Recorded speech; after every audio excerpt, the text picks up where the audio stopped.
Hello everyone, welcome back to TAF IAS Academy. So இன்னைக்கு news articles discussion start பண்ணிடலாம். First and foremost article is regarding women's reservation and delimitation அந்த issue தான் இப்போ நமக்கு கரண்ட்டாக போயிட்டுருக்கு இல்லையா. ஸோ நமக்கு special sitting of parliament start ஆயிருக்கு அண்ட் அதில் நமக்கு கவர்மெண்ட் வந்து 2 பில் இன்ட்ரடியூஸ் பண்ணியிருக்காங்க. அண்ட் நம்மளுடைய prime minister and also our home minister assurance வந்து கொடுத்துருக்காங்க. அதாவது சதர்ன் ஸ்டேட்ஸுடைய சீட் ஷேர் அப்படிங்கிறது எந்த விதத்துலையும் குறையாது அப்படிங்கிற ஒரு அஷ்யூரன்ஸை கொடுத்துருக்காங்க. அண்ட் ஆல்சோ சொல்லப்போனால் மொத்தம் இருக்கக்கூடிய 5 சதர்ன் ஸ்டேட்ஸோடைய சீட்ஸ் வந்து இன்க்ரீஸ் தான் ஆக போகுது. ஃப்ரம் 129 கரண்ட் ஸ்ட்ரென்த்லேருந்து it is going to become 195 அப்படிங்கிற ரீஅஷ்யூரன்ஸ் கொடுத்துருக்காங்க. Especially for people of Tamil Nadu they are actually saying that their power is going to increase. Okay. And also ஃபர்தராக எந்தெந்த ஸ்டேட்ஸுக்கு எவ்வளோ சீட்ஸ் இன்க்ரீஸ் ஆக போகுது அப்படிங்கிற டேட்டாவும் பார்லிமெண்ட்லேயே வந்து நம்ம மினிஸ்டர் வந்து சொல்லியிருப்பாங்க. So let us see about that. First இப்போ கர்நாடகா எடுத்துக்கிட்டிங்கன்னா தேர் கரண்ட் சீட்ஸ் பார்த்தீங்கன்னா 28. இது வந்து நமக்கு ஆஸ் ஆஃப் 543 சீட்ஸில் 28 சீட் வந்து கர்நாடகாட்ட இருக்குது. Okay. And as a share பர்சன்டேஜ்னு பார்த்தீங்கன்னா இட் இஸ் 5.15%. ஓகே. அண்ட் அதில் தான் இப்போ 50% இன்க்ரீஸ் ஆக போகுது.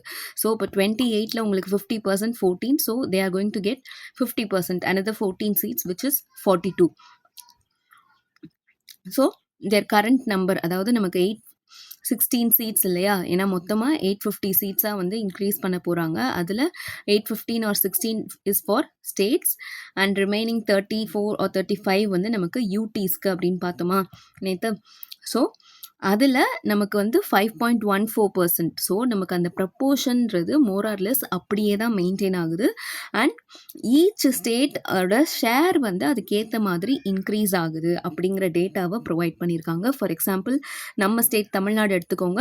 கரண்ட் சீட்ஸ் பார்த்தீங்கன்னா 39. ஓகே. ஆஸ் ஆஃப் கரண்ட் 543 சீட்ஸில். அண்ட் இது வந்து நமக்கு 7.18%. இதில் நமக்கு ஒரு 50% இன்க்ரீஸ், 39ல் ஒரு 50% இன்க்ரீஸுங்கிறது அனதர் ஒரு 20 சீட்ஸ் ஆட் ஆகுது. So we are going to become 59 in number. 7.23% actually increase தான் ஆகியிருக்கு அப்படின்றத காட்டியிருக்காங்க. அண்ட் ஆல்சோ கேரளான்னு எடுத்துக்கிட்டால் they have 20 seats as of now, 20 MPs for representing them. அது வந்து ஒரு 3.68%, maintaining more or less the same proportion. They will get 30 seats in number. Okay. So numbers வந்து actually increase தான் ஆகுது அப்படிங்கிற டேட்டாவை வந்து நமக்கு பார்லிமெண்ட்டில் கொடுத்துருக்காங்க. ஓகே. ஸோ இது ஒரு பக்கம் இருக்கட்டும். நமக்கு இன்ட்ரடியூஸ் பண்ணது என்னென்ன அமெண்ட்மெண்ட் பில் பாருங்கள். Constitution 131st amendment bill 2026. Okay. And then delimitation bill 2026. ஏன்னா ரெண்டுமே தான் நமக்கு கொண்டு வரணும். அது போக union territories laws amendment bill. Okay. ஏன்னா யூனியன் டெரிட்டரிஸான எந்தெந்த யூனியன் டெரிட்டரிஸ்க்கு நமக்கு லெஜிஸ்லேச்சர்ஸ் இருக்குது, டெல்லி, புதுச்சேரி, JNK இருக்கா. ஸோ அங்கே வந்து ரிசர்வேஷன் எக்ஸ்டெண்ட் பண்ணுறோம் அப்படிங்கிறப்ப அதுக்கான தனி பில். ஓகே. ஸோ இந்த மாதிரி 3 பில் வந்து இன்ட்ரடியூஸ் பண்ணியிருக்காங்க. Okay. And also next news பார்த்தீங்கன்னா இது ரிலேட்டட் தான். Seat allocation for states, look at what is being set by who and what is written. Okay. So இது வந்து ஒரு அனாலிசிஸ் பேஸில் நமக்கு ஆர்டிக்கல் கொடுத்துருக்காங்க. வி வில் சி நமக்கு கான்ஸ்டியூஷனில் என்ன இருக்குது, like what is there in articles 81 and 82. And also இப்போ நமக்கு பில்ஸ் இன்ட்ரடியூஸ் பண்ணியிருக்காங்க இல்லையா, அது வந்து what is it trying to change or trying to remove அப்படிங்கிறத நம்ம பார்க்க போகிறோம். Okay. So first article 81. Article 81 அப்படிங்கிறதுல என்ன இருக்குது, composition of the house of people. Composition of house of பீப்புள்ன்றது நம்ம எதை சொல்கிறோம், லோக்சபா தான். ஸோ லோக்சபாவுடைய காம்போசிஷன் அதில் என்ன சொல்லியிருக்கு, it sets the maximum number of seats in the Lok Sabha currently capped at 550. Okay. So maximum number of seats as of current status பார்த்தீங்கன்னா 550. அதில் நமக்கு இருக்கக்கூடியது 543 சீட்ஸ் MPs. ஓகே. அண்ட் இந்த ரேஷியோ ரூல், அதாவது நமக்கு கேரளாவுக்கு வந்து 3.68%, தமிழ்நாடுக்கு வந்து 7.18% அப்படிங்கிற இந்த ரேஷியோ வந்து எதை வச்சு நம்ம அரைவ் பண்ணோம் அப்படின்னு பார்த்தீங்கன்னா it is based on population. Okay. So each state must be in proportion to its population. Okay. So number of seats allocation அப்படிங்கிறது population based தான் வருது. ஃபர்ஸ்ட் நம்ம allocate பண்ண சீட்ஸே population basis வச்சு தான். ஓகே. So technically என்னது, a state with more population or more people would have more seats, more MPs, ரைட்டா? அப்போ யூபியில் பாப்புலேஷன் ஜாஸ்தி அப்படின்னா அவங்களுடைய ரெப்ரசன்டேஷன் 80 சீட்ஸ் இல்லை 90 சீட்ஸ் லோக்சபாவில் இருக்குது அப்படின்னா because of their population strength. Okay, and as of now problem என்ன நமக்கு? அந்த பாப்புலேஷன் பேசிஸில் நம்ம இந்த ரேஷியோ ஆர் ப்ரப்போர்ஷன் வரையறுக்கப்பட்டது தான் ப்ராப்ளம். எஸ், ஏன் அப்படின்னா நம்ம பாப்புலேஷன் க்ரோத்தை வந்து கண்ட்ரோல் பண்ணுறதுக்கு நேஷ்னல் பாப்புலேஷன் கண்ட்ரோல் பாலிசி அதை ப்ராப்பராக இம்ப்ளிமெண்ட் பண்ணுது. ஒரு ஃபேமிலி பிளானிங் ப்ரோக்ராம் இம்ப்ளிமெண்ட் பண்ணி பாப்புலேஷன் கண்ட்ரோலுக்கு வச்சது வந்து பார்த்திங்கன்னா சதர்ன் ஸ்டேட்ஸ் ரொம்பவே சக்ஸஸ்ஃபுல்லாக அதில் பெர்ஃபார்ம் பண்ணியிருக்காங்க. Yes, southern states population control measures வந்து ரொம்ப ஆக்டிவாக எடுத்ததுனாலையும் ஃபேமிலி பிளானிங் ப்ரோக்ராம்ஸ் வந்து ரொம்ப சக்ஸஸ்ஃபுல்லாக கொண்டு போனதுனாலையும் நமக்கு சதர்ன் ஸ்டேட்ஸோடைய பாப்புலேஷன் ஆல்மோஸ்ட் ஸ்டெபிளைஸ் ஆகியிருக்கு compare to northern states. Northern ஸ்டேட்ஸில் இன்னும் அந்த பாப்புலேஷன் ஸ்டெபிளைஸ் ஆகலை. ஓகே, ஸோ கவர்மெண்ட் சொல்லிச்சுன்னு சொல்லிட்டு தான் நமக்கு ஸ்டேட் கவர்மெண்ட்ஸ் இந்த இனிஷியேட்டிவ்ஸ் எடுத்திருக்காங்க. சதர்ன் ஸ்டேட்ஸில் பாப்புலேஷன் கண்ட்ரோல் இனிஷியேட்டிவ்ஸ் எடுத்து அதில் ஒரு சக்ஸஸ் ரேட்டும் கொண்டு வந்து அச்சீவ் பண்ணியிருக்காங்க, எல்லாம் பண்ணியிருக்காங்க. பட் பாப்புலேஷன் பேசிஸ்லேயே நம்ம வந்து சீட்ஸையும் ரீஅலோகேட் பண்ண போகிறோம் அப்படிங்கிறப்போ how do we see that? How does southern states see it? Like, is it a demographic penalty? Like, is it a punishment for being successful in controlling population? அந்த மாதிரி ஒரு question வருது. ஏன்னா ஹை பாப்புலேஷன் இருக்கக்கூடிய யூபிக்கு தான் நிறைய seeds இருக்கும், கம்மி பாப்புலேஷன் இருக்குது கேரளாக்கும் தமிழ்நாடுக்கும் சீட்ஸ் இருக்காது, அவங்களுடைய ரெப்ரசன்டேஷனே வந்து கம்மியாக தான் இருக்கும் பார்லிமெண்ட்டில். அப்படின்னா it feels like a punishment for doing something successfully, right? Something good successfully, right? So that's how southern states view it. Okay, so article 81ல் மென்ஷன் பண்ணியிருக்கிறது இது வரை இருக்குது. Okay, article 82 the map redrawing rule, அதாவது readjustment after every census. Okay, so இது வந்து நமக்கு ஒவ்வொரு சென்சஸ் முடிஞ்சதுக்கு அப்புறமுமே இந்த டீலிமிட்டேஷன் அப்படிங்கிற ஒரு எக்ஸசைஸ் கண்டக்ட் பண்ணணும் அப்படிங்கிறது நமக்கு இந்த ஆர்டிகல் 82ல் மென்ஷன் பண்ணியிருக்காங்க. So what it does, it mandates delimitation after every new census the boundaries of constituencies must be redrawn to ensure every MP represents roughly the same number of people. Okay, புரிஞ்சுதா? So டீலிமிட்டேஷன்ன்றது என்னது? ரீட்ராயிங் of கான்ஸ்டிடியூவன்சிஸ், right? கான்ஸ்டிடியூவனல் boundaries. So அது வந்து ஒவ்வொரு census முடிவுலையும் நமக்கு வந்து நடக்கணும் அப்படிங்கிறது தான். அண்ட் சென்சஸ் பொறுத்த வரைக்கும் we are having a decadal census policy, right? Every 10 years once we will conduct a census. But நமக்கு 2020ல due to COVID we were not able to conduct the census 2021. அது அப்படியே நமக்கு போஸ்ட்போன் ஆகி இப்போ தான் after 2026 தான் நம்ம வந்து அந்த சென்சஸை கண்டக்ட் பண்ண போகிறோம். கரெக்டாக? அண்ட் இதில் தான் இந்த ஃப்ரீஸ், அதாவது ஃப்ரோசன் ஸ்டேட் இன்ட்ரடியூஸ் பண்ணியிருப்பாங்க. எதுக்காக அப்படின்னா நம்ம வந்து 10 years ஒன்ஸ் சென்சஸ் பேஸ் பண்ணி வந்து டீலிமிட்டேஷன் பண்ணிகிட்டே இருந்தோம்னா பாப்புலேஷன் அதிகமாக இருக்கிற ஸ்டேட்ஸுக்கு சீட்ஸ் ரெப்ரசன்டேஷன் அதிகமாகிட்டே போகும். வேறு பாப்புலேஷன் கண்ட்ரோல்டாக இருக்கிற ஸ்டேட்ஸுக்கு அவங்களுடைய சீட்ஸ் வந்து கம்மியாகிட்டே தானே வரும். அப்போ என்ன பண்ணணும், பாப்புலேஷன் அதிகமாக இருக்கிற ஸ்டேட்ஸில் பாப்புலேஷன் ஸ்டெபிளைஸ் ஆகிற வரைக்கும் இந்த டீலிமிட்டேஷன் எக்ஸசைஸை ஃப்ரீஸ் பண்ணுங்க அப்படிங்கிறது தான் வந்து இந்த ஃப்ரீஸ்ன்ற ஒரு ப்ரொவிஷன். ஓகே, ஸோ இது வந்து நமக்கு 84th amendment of 2001 and also 87th constitutional amendment of 2003. இது அடிப்படையில் நமக்கு லாஸ்ட்டாக 1971 சென்சஸை பேஸ் பண்ணி இது பண்ணியிருப்போம் இல்லையா, அதோட ஃப்ரோசனில் இருக்குது அது வரைக்குமே.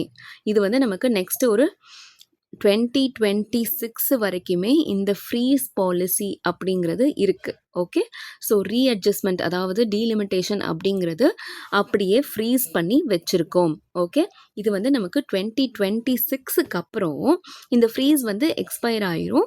ஸோ 2026க்கு அப்புறம் எது சென்சஸ் ஃபர்ஸ்ட்டை கண்டக்ட் பண்ணுறோமோ அந்த சென்சஸின் அடிப்படையில் டீலிமிட்டேஷன் கண்டக்ட் பண்ணணும் அப்படிங்கிறது இதில் மென்ஷன் பண்ணியிருக்கக்கூடிய ப்ரொவிஷன். ஓகே, இதை தான் நம்ம 2026 சன்செட் ப்ரொவிஷன் அப்படின்னு நம்ம சொல்கிறோம். Okay, so this freeze was set to last until the first census after the year 2026. Okay, so இப்போ நமக்கு பார்லிமெண்ட்டில் என்ன முடிவு பண்ணியிருக்கோம், 2011 சென்சஸை வச்சு நம்ம டீலிமிட்டேஷன் கண்டக்ட் பண்ணணும் அப்படிங்கிறது. கரெக்டாக?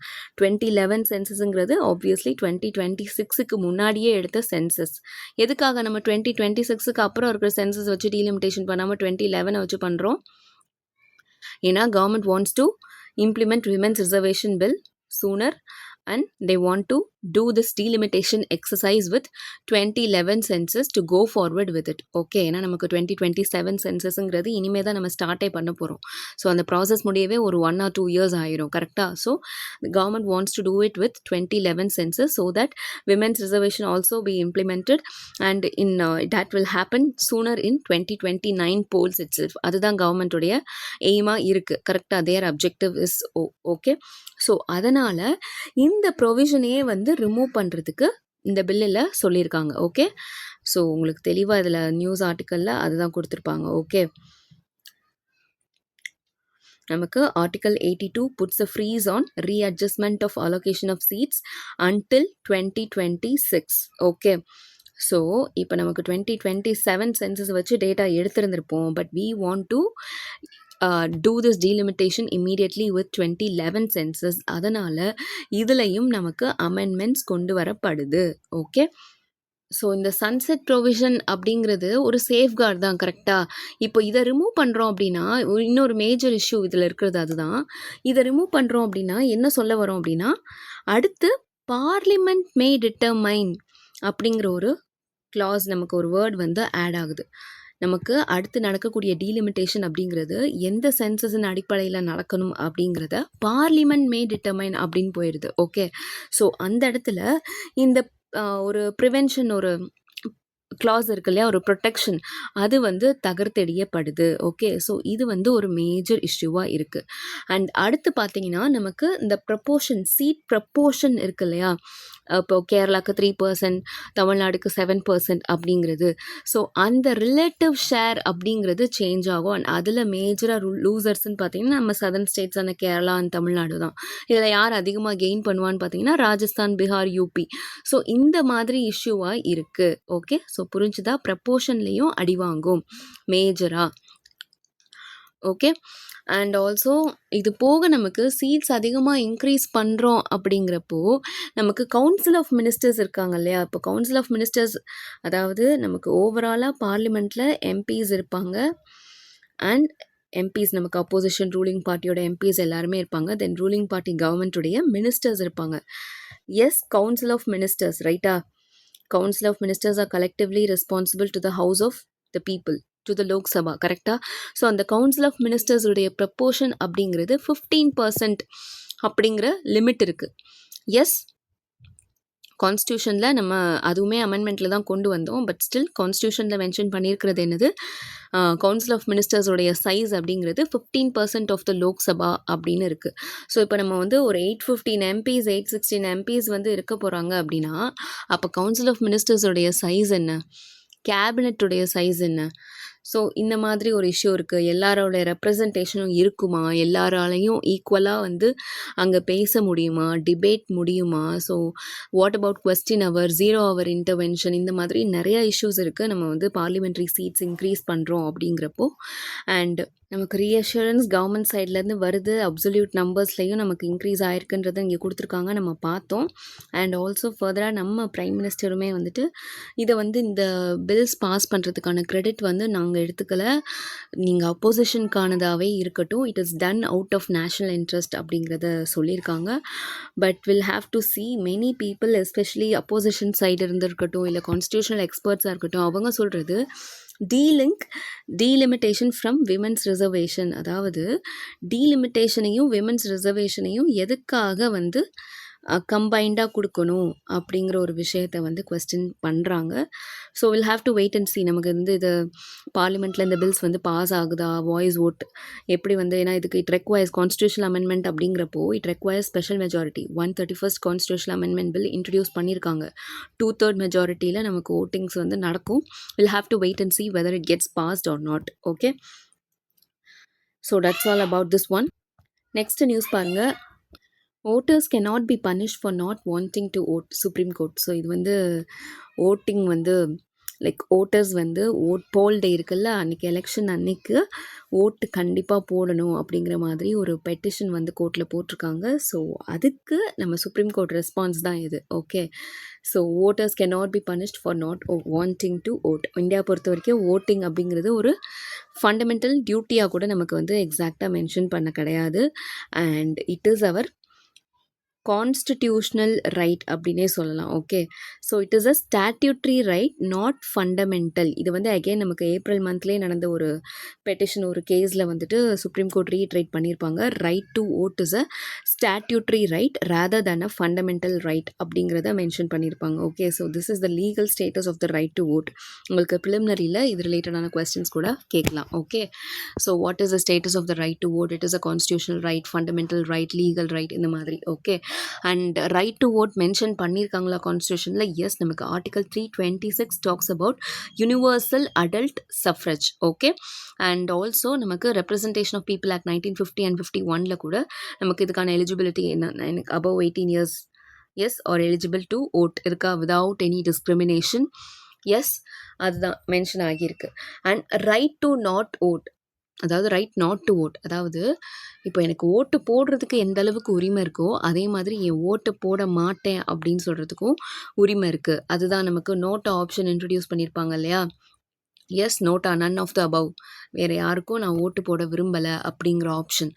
S, that is also freedom of expression under article 19 clause 1 sub clause A. அதையுமே கோர்ட் வந்து முன்னாடியே உறுதிப்படுத்தியிருப்பாங்க. ரைட் டு ஓட் அப்படிங்கிறது ஒரு ரைட் அப்படின்னா, லைக் ஒரு சிட்டிசனுடைய உரிமை அப்படிங்கிற விஷயத்தில் ரைட் நாட் டு ஓட் அப்படிங்கிறதும் உரிமை தான் அப்படிங்கிறத திருப்பி தெளிவுபடுத்தியிருப்பாங்க. அண்ட் அதை அகெயின் ரீட்ரேட் பண்ணியிருப்பாங்க. That is citizens can not be mandated or punished for voting. அவங்கள வந்து என்கரேஜ் பண்ணலாம், லைக் ஒரு பப்ளிக் அவேர்னஸ் கேம்பெயின் கண்டக்ட் பண்ணுங்க. எஸ், அவங்கள வந்து ஓட்டு போடுறதுக்கான இம்பார்ட்டன்ஸை புரிய வைங்க, இதெல்லாம் பண்ணுங்க. பட் அவங்க ஓட்டு போட்டு தான் ஆகணும் அப்படின்னு சொல்கிறது எந்த விதத்துலையும் நியாயம் இல்லை. For example, take the case of migrant labourer, daily wager. அவங்க வந்து வேறு ஸ்டேட்டில் வேலை பார்த்துட்டு இருப்பாங்க. அந்த போலிங் டே அன்னைக்கு அவங்களுடைய அந்த வாங்கக்கூடிய சம்பளத்தெல்லாம் விட்டுட்டு திருப்பி அவங்க சொந்த ஊருக்கு ட்ராவல் பண்ணி அவங்க வந்து ஓட்டு போட்டு தான் ஆகணும் அப்படிங்கிறதெல்லாம் எதிர்பார்க்க முடியுமா? அவங்களுக்கு எந்த விதத்தில் நீங்கள் பெனால்ட்டி இன்ஷூர் பண்ண முடியும்? Yes, already they are daily wagers. அவங்கள வந்து எக்ஸ்பெக்ட் பண்ணுறதுங்கிறதே ஒரு லாஜிக் இல்லாத விஷயம் அப்படிங்கிறத கோர்ட்ஸ் வந்து ரீட்ரைட் பண்ணியிருக்காங்க. ஓகே, ஸோ ரைட் டு ஓட்டுடைய ஸ்டேட்டஸ் பற்றி தான் நம்ம பார்த்துருக்கோம். நெக்ஸ்ட் நியூஸ் பாருங்க. Auto sector reaches broad consensus on CAFE 3 norms. Okay, so CAFE 3 norms இது வந்து corporate average fuel efficiency or carbon average fuel efficiency norms அப்படின்னு சொல்கிறோம். ஸோ இதுக்கு முன்னாடி CAFE 2 நார்ம்ஸ் இருந்தது. இப்போ வந்து CAFE 3 நார்ம்ஸ் இன்ட்ரடியூஸ் பண்ணியிருக்காங்க. That is bureau of energy efficiency agency இருக்கு இல்லையா, அவங்க வந்து இந்த டிராஃப்ட் பில், அதாவது டிராஃப்ட் ப்ரப்போசல் வந்து இன்ட்ரடியூஸ் பண்ணியிருக்காங்க. CAFE 3 that is carbon or corporate average fuel efficiency. இது என்ன அப்படின்னா, இப்போ நம்ம ஒவ்வொரு வெஹிக்கிள்க்குமே ஒரு ஸ்டாண்டர்ட்ஸ் வச்சுருக்கோமா? That is Bharat stage norms. Yes இருக்கா? BS3 vehicle, BS4 vehicle, BS6 இருக்கா? இது வந்து இண்டிவிஜுவல் வெஹிக்கிளை ஃபோக்கஸ் பண்ணி கரெக்டாக அது எந்த அளவுக்கு வந்து பொல்யூட்டடாக இருக்குது, பொல்யூஷன் வந்து இது பண்ணுது, எந்த அளவுக்கு பொல்யூஷனுக்கு கான்ட்ரிபியூட் பண்ணுது, எந்த அளவுக்கு கார்பன் எமிஷனுக்கு கான்ட்ரிபியூட் பண்ணுது அப்படிங்கிறது. அதே மாதிரி ஒரு ஆட்டோ மேக்கர், ஒரு ஆட்டோமொபைல் செக்டாரில் இருக்கக்கூடிய ஒரு கம்பெனி, ஒரு ஆட்டோமொபைல் மேனுஃபேக்சரர், அவருடைய என்டையர் ஃப்ளீட், அவர் மொத்தமாக மேனுஃபேக்சர் பண்ணக்கூடிய எல்லா கார்ஸுக்குமே வந்துட்டு அந்த கார்பன் எமிஷனை நம்ம கேல்குலேட் பண்ணுறது தான். ஓகே, ஸோ அதுதான் வந்துட்டு CAFE நார்ம்ஸ், CAFE 3 நார்ம்ஸ் வந்து சொல்கிறது. CAFE regulates the sales weighted average CO2 emissions of an auto makers entire fleet. Okay, அந்த மேனுஃபேக்சரருடைய மொத்த ப்ரொடக்ஷனுமே எந்த அளவுக்கு CO2 எமிஷனுக்கு கான்ட்ரிபியூட் பண்ணுது, அதை நான் ரெகுலேட் பண்ணுறேன். So I am going to regulate the entire fleet. அதுதான் வந்துட்டு CAFE norms. Okay, and what is the core goal? To reduce crude oil imports and also carbon footprints. Okay, so மேனுஃபேக்சரர்ஸை encourage பண்ணுறது, like ஃபியூலை வந்து எந்த அளவுக்கு எஃபிஷியண்ட்டாக use பண்ண முடியும் அப்படிங்கிறதுக்கு அவங்கள வந்து என்கரேஜ் பண்ண வைக்கிறது தான். Okay, so what is the aim? manufacturers improve fuel efficiency annually through March 2032. Okay, அது மூலமாக நம்ம க்ரூட் ஆயில் இம்போர்ட்டையும் குறைக்கலாம், at the same time carbon ஃபுட்பிரிண்ட்டையும் வந்து குறைக்கலாம். Okay, and what is the target? The draft aim is to reduce fleet average emissions from approximately 113 gram per kilometer. இது வந்து நமக்கு CAFE 2 நார்ம்ஸ் படி இருந்த ரூல். இப்போ நமக்கு CAFE 3 draft ப்ரப்போசலில் 78.9 gram per kilometre அப்படிங்கிற அளவுக்கு நம்ம ரெடியூஸ் பண்ணணும், அந்த அளவுக்கு நம்ம அச்சீவ் பண்ணணும் அப்படிங்கிறத டார்கெட்டாக வச்சுருக்கோம் within the year of financial year, that is 2032. Okay. And after long என்ன சொல்கிறது, எல்லா இண்டஸ்ட்ரியல் அந்த கம்பெனிஸ் இருக்கு இல்லையா, மாருதியாக இருக்கட்டும், சுசுக்கி, டாடா மோட்டார்ஸ், மஹிந்திரா, இவங்க எல்லாருமே வந்துட்டு இதில் நிறைய கன்சென்சஸ் வந்து ஃபைனலாக இப்போ தான் வந்திருக்கு. ஒரு பேலன்ஸ்டாக இருக்கணும். ஏன்னா இதில் என்ன இஷ்யூனா, சின்ன வண்டி இருக்கும் இல்லையா, heavy vehicles to lighter vehicles. So அவங்களுக்கான சலுகைகள் அப்படின்னு பார்க்குறப்ப ஹெவி வெஹிக்கிள்ஸ்லாம் கொஞ்சம் இன்னும் ரொம்ப அஃபெக்ட் ஆகுற மாதிரி இருக்குது. லைட்டர் வெஹிக்கிள்ஸ் வந்து இந்த கம்ப்ளைன்ஸ் பர்டன் வந்து கம்மியாக இருக்கிற மாதிரி இருக்குது, ரிலாக்ஸேஷன் வந்து அதிகமாக இருக்கிற மாதிரி இருக்குது லைட்டர் வெஹிக்கிள்ஸ்க்கு அப்படிங்கிறது இந்த மாதிரி ஹெவி வெஹிக்கிள் செக்டரில் இருக்கவங்களுக்கு ஒரு ஃபீலிங்காக இருக்குது. ஓகே. ஸோ ஃபைனலாக இப்போ கன்சென்சஸ் ரீச் பண்ணியிருக்காங்க. அண்ட் டார்கெட் என்ன அந்த டிராஃப்ட் ப்ரப்போசலில் இருக்குது அப்படின்னு நம்ம பார்த்துட்டோம். நெக்ஸ்ட் இதில் மேஜர் ஃபீச்சர்ஸ், அதாவது ஒரு வருஷத்துக்கு அப்படின்னு நமக்கு கொடுக்காம டார்கெட் வந்து இது அப்படின்னு சொல்லிட்டு இயர் ஆன் பேசிஸில் நமக்கு டார்கெட் கொடுக்காம ஒரு கிராஜுவல் ஃப்ளாட்டர் கர்வாக கொடுத்துருக்காங்க. அதாவது நமக்கு ஹெவியர் வெஹிக்கிள்ஸ் எஸ்யூவிஸ்க்கெலாம் வந்துட்டு கொஞ்சம் வந்து அந்த காம்ப்ளையன்ஸ் பர்டன் அப்படிங்கிறது லைட்டர் வெஹிக்கிள்ஸை விட அதிகமாக இருக்கிற மாதிரி. ஓகே. அண்ட் நீங்கள் வெயிட் டிஃப்ரென்ஸ் உங்களுக்கு இருக்குது பாருங்கள். ஸோ வெஹிக்கிள் வெயிட் பார்த்தீங்கன்னா 1229 kg முன்னாடி, ஏன்னா இந்த டிராஃப்ட் வந்து பல டைம்ஸ் வந்து ரிவைஸ் பண்ணியிருக்காங்க. ஸோ ஃபைனலாக தான் இப்போ இந்த டிராஃப்ட் வந்து ரிலீஸ் ஆகியிருக்கு. அகேன் அந்த முன்னாடி இருந்த டிராஃப்ட்லலாம் பார்த்தீங்கன்னா 1170 kg வெயிட்டில் இருந்தது. இப்போ வந்து வெஹிக்கிளோட வெயிட்டே 1229 kgன்னு இன்க்ரீஸ் பண்ணியிருக்காங்க. So it is a weight based formula. Okay. இங்கேயே நம்ம பார்த்தோம் sales weighted average CO2 emissions. Okay. And முன்னாடி டிராஃப்டில் வந்துட்டு நமக்கு 3 கிராம் பெர் கிலோமீட்டர் ரிலீஃப் வந்து ஸ்மால் பெட்ரோல் காஸ்க்கு வந்து கொடுத்துருந்தாங்க. பட் அது இந்த ப்ரப்போசல்லேருந்து ரிமூவ் பண்ணியிருக்காங்க. இன்ஸ்டெட் ஆஃப் தேட் நமக்கு ஸ்மாலர் காஸ்க்கான ரிலீஃப் வந்து அந்த காம்ப்ளையன்ஸ் கர்வ்லையே கொஞ்சம் அட்ஜஸ்ட் ஆகிற மாதிரி ஃபார்ம் பண்ணியிருக்காங்க. ஓகே. அண்ட் நெக்ஸ்ட் பார்த்தீங்கன்னா இன்சென்டிவ்ஸ் அண்ட் கம்ப்ளைன்ஸ் மெக்கானிசம்ஸ். இதில் சூப்பர் கிரெடிட் ஸ்கீம் வந்து இன்ட்ரடியூஸ் பண்ணியிருக்காங்க. இது என்ன அப்படின்னா, for pushing green technology manufacturers earn multipliers for every clean vehicle sold. For example, இப்போ அந்த மேனுஃபேக்சரர் ஒரு பர்டிகுலர் மேனுஃபேக்சரர், அது டாட்டாவாக இருக்கட்டும் இல்லை மஹிந்திராவாக இருக்கட்டும் எடுத்துக்கோங்க, அவங்க வந்து ஈவியை வந்து சேல்ஸ் பண்ணுறாங்கன்னு வச்சுக்கோங்க. அது வந்து பேட்ரி ஈவியாக இருக்கட்டும் இல்லை ப்ளக்இன் ஹைப்ரிட்ஸாக இருக்கட்டும் இல்லை ஸ்ட்ராங் ஹைப்ரிட்ஸாக இருக்கட்டும், அவங்களுடைய அந்த சூப்பர் கிரெடிட் அப்படிங்கிறது மல்டிப்ளை ஆகும். இப்போ battery operated electric vehicle sales பண்ணுறாங்க அப்படின்னா ஒரு சேலோடைய கவுண்ட் 3 times மல்டிப்ளை ஆகும். So 1 sale counts as 3 for the fleet average. So entire ஃப்ளீட்டுக்குமே அவங்க வந்து இப்போ ஒரு 10 EV சேல்ஸ் பண்ணியிருக்காங்கன்னு வச்சுக்கோங்களேன், அதை 10ன்னு கவுண்ட் பண்ணாமல் 13 கவுண்ட் பண்ணுறது. புரியுதா? ஸோ அதுதான் 3 times மல்டிப்ளையர். அதே மாதிரி ப்ளக்இன் ஹைப்ரிட்ஸ்க்கு 2.5 மல்டிப்ளையர், ஸ்ட்ராங் ஹைப்ரிட்ஸ்க்கு 1.6 மல்டிப்ளையர். ஓகே. அண்ட் ஆல்சோ இதுலேயுமே கார்பரேட் கிரெடிட் ட்ரேடிங் ஃபெசிலிட்டி வந்து இருக்குது. அதாவது ஃபர்ஸ்ட் டைம் அந்த கம்பெனிஸ் இப்போ வந்து அவங்களுக்கு இருக்கிற டார்கெட்டை வந்து எக்ஸீட் பண்ணிட்டாங்க, அதை தாண்டி அவங்க ரொம்ப எஃபிஷியண்ட்டாக பெர்ஃபார்ம் பண்ணிகிட்டு இருக்காங்க அப்படின்னா they can sell their surplus carbon credits. ஏன்னா அந்த சூப்பர் கிரெடிட் ஸ்கீமில் வந்து அவங்களுக்கு நிறைய கிரெடிட்ஸ், இப்போ டார்கெட் வந்து இவ்வளோ கிரெடிட்ஸ் உங்களுக்கு இருக்கணும்ப்பா அப்படின்னு இருக்குன்னா அதை எக்ஸீட் பண்ணி சேல்ஸ் பண்ணி அவங்கக்கிட்ட எக்ஸ்ட்ரா கிரெடிட்ஸ் இருக்குன்னா அதை வந்து they can sale it. Okay. They can sell it, selling surplus carbon credits to those that fail to meet them. Okay. So இந்த ஃபெசிலிட்டி நமக்கு இந்த CAFE 3 நார்ம்ஸில் கொடுத்துருக்காங்க.